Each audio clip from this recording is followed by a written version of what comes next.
Hello welcome back. അപ്പോൾ നമ്മളെ പുതിയ വീഡിയോയിലേക്ക് എല്ലാവർക്കും സ്വാഗതം. അപ്പോൾ ഇത് ആനിവേഴ്സറിൻ്റെ തലേ ദിവസത്തെ ഒരു വ്ളോഗാണ് കേട്ടോ. അപ്പോൾ നമ്മളെ ആനിവേഴ്സറിക്ക് ഒരു ഗിഫ്റ്റും കൊണ്ടാണ് കേട്ടോ വരുന്നത്. അപ്പോൾ വണ്ടി ഫുള്ളായിട്ട് ഗിഫ്റ്റാണ് കേട്ടോ. അപ്പോൾ എന്താണെന്നുള്ളത് വഴിയെ കാണാം. അപ്പോൾ വീഡിയോ എല്ലാവരും സ്കിപ്പ് ചെയ്യാതെ കാണണം കേട്ടോ.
Anniversary day morning 10th anniversary day morning ആണ് കേട്ടത്.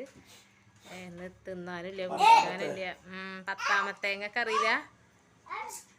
ഈ ആണുങ്ങൾ വല്ലാത്ത സാധനങ്ങൾ ആണുങ്ങൾ കേട്ടോ.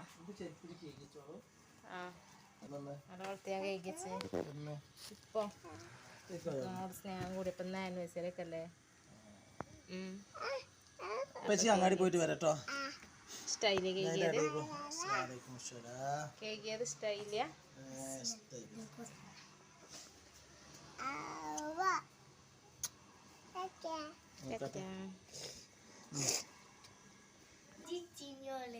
കാത്തുമോള് എന്താ പറ്റിയത്? പറ്റിയിട്ടില്ല.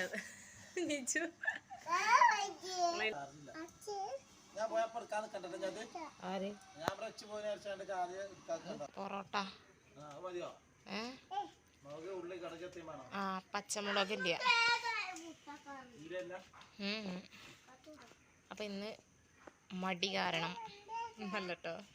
കറണ്ടില്ലേ ഇനി.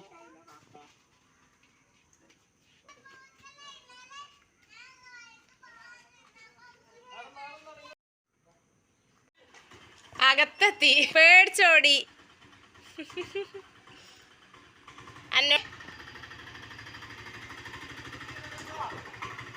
അപ്പൊ രാവിലെ എണീറ്റ് വന്നപ്പോൾ കറണ്ടിന് ഭയങ്കര ഒരു കളി. അപ്പം ഞാൻ വേഗം ഡ്രസ്സൊക്കെ അലക്കാൻ വേണ്ടിയിട്ട് ഇറങ്ങിയിട്ടാണ്. പിന്നെ ഒക്കെ കഴിഞ്ഞ് ഇങ്ങനെ കയറിയപ്പം കുറച്ച് ഓട്ടട ഉണ്ടാക്കാൻ വിചാരിച്ച് പിന്നെ ഇപ്പൊക്കെ കടയിൽ പോയി കുട്ടികൾക്ക് എന്തെങ്കിലുമൊക്കെ കൊണ്ടുവരാം കുട്ടികൾക്കല്ല എനിക്ക് അപ്പം അതൊക്കെ കഴിഞ്ഞ് കയറി പിന്നെ വെള്ളിയാഴ്ചയാണല്ലോ ഒന്ന് അപ്പോൾ കുട്ടികളൊക്കെ എണീച്ചിങ്ങനെ വരുന്നുള്ളൂ അപ്പോൾ കുറച്ച് ഓട്ടട ഉണ്ടാക്കാൻ വിചാരിച്ച് ബാക്കി ഇനി പൊറോട്ട ഇക്കതാ അങ്ങാടിയിലൊക്കെ പോയി വന്ന് ചിക്കനും പൊറോട്ടയും അതേപോലെ ഒക്കെ കൊണ്ടുവന്നിട്ടുണ്ടേനി അപ്പോൾ ഞാൻ കുറച്ച് ഓട്ടട ഉണ്ടാക്കിനല്ലോ പിന്നെ ഞങ്ങൾ ചായയൊക്കെ കുടിച്ച് പിന്നെ ഉച്ചയ്ക്ക് തേങ്ങാച്ചോറ് ഉണ്ടാക്കിയാൽ മതിയായിരുന്നു കേട്ടോ അപ്പോൾ അങ്ങനെ തേങ്ങാച്ചോറൊക്കെ ഉണ്ടാക്കി കഴിഞ്ഞ് ഇക്ക പള്ളിയിൽ പോയി വന്നപ്പോൾ അതാ പെട്ടെന്ന് ട്രിപ്പ് ഉണ്ടെന്ന് പറഞ്ഞു അപ്പോൾ പിന്നെ വീഡിയോ ഒന്നും എടുത്തിട്ടില്ല പിന്നെ ആ ട്രിപ്പൊക്കെ കഴിഞ്ഞ് രാത്രി ഒരു 11 മണിയൊക്കെ ആയതിൻ്റെ ശേഷമാണ് ഇക്ക വന്നത് വയനാട്ടിലേക്ക് കേട്ടോ അപ്പോൾ അങ്ങനെ നമ്മളെ ആനിവേഴ്സറിൻ്റെ ഗിഫ്റ്റൊക്കെ എല്ലാവർക്കും ഇഷ്ടപ്പെട്ടെന്ന് വിചാരിക്കുന്നു ഒരു ഓട്ടോറിക്ഷ ഫുള്ളായിട്ട് ഗിഫ്റ്റ് കഴിഞ്ഞല്ലോ അല്ലേ അപ്പോൾ എല്ലാ പ്രാവശ്യം എന്തെങ്കിലുമൊക്കെ ചെറുതായിട്ട് കിട്ടണ്ട കേട്ടോ ഫസ്റ്റത്തേനുള്ളത് ഞാൻ നാളെ ലൈവിൽ കാണിച്ചു തന്നില്ല എൻ്റെ ചുരിദാർ പിന്നെ അങ്ങനെ സെക്കൻഡത്തേന് ചുരിദാർ തേർഡത്തേന് ഫോണ് അങ്ങനെ ഓരോന്നേനി തരല് അപ്പോൾ ഇപ്രാവശ്യം ഇതാ വലിയ ഗിഫ്റ്റാണ് അപ്പോൾ ഏതായാലും ഗിഫ്റ്റ് നല്ലൊരു ഉപകാരമുള്ള ഗിഫ്റ്റാണ് കേട്ടോ ഇപ്രാവശ്യം കിട്ടിയത് അപ്പോൾ എന്നിട്ട് ഗിഫ്റ്റ് കൊണ്ട് നമുക്ക് ഇനിയിപ്പം കോഴിക്കളൊക്കെ വാങ്ങണം അങ്ങനെയൊക്കെ ഉണ്ട് മനസ്സിലാഗ്രഹമുണ്ട് ഒക്കെ നടക്കുമെന്ന് വിചാരിക്കണ് പ്രാർത്ഥിക്കണ് പിന്നെ ഈ പുളിമുട്ടായി എല്ലാം അടിപൊളി ടേസ്റ്റ് ചെയ്യുന്നു കേട്ടോ അപ്പോൾ നമ്മളെ വീഡിയോ ഇന്നത്തെ ഇഷ്ടപ്പെട്ടാൽ ഒന്ന് ലൈക്ക് ചെയ്ത് സപ്പോർട്ട് ചെയ്യുക പുതുതായി കാണുന്നവരാണെങ്കിൽ ഒന്ന് സബ്സ്ക്രൈബ് ചെയ്തും കൂടെ സപ്പോർട്ട് ചെയ്യുക ഇനി മറ്റൊരു വീഡിയോയുമായി വീണ്ടും കാണാം okay bye thank you for watching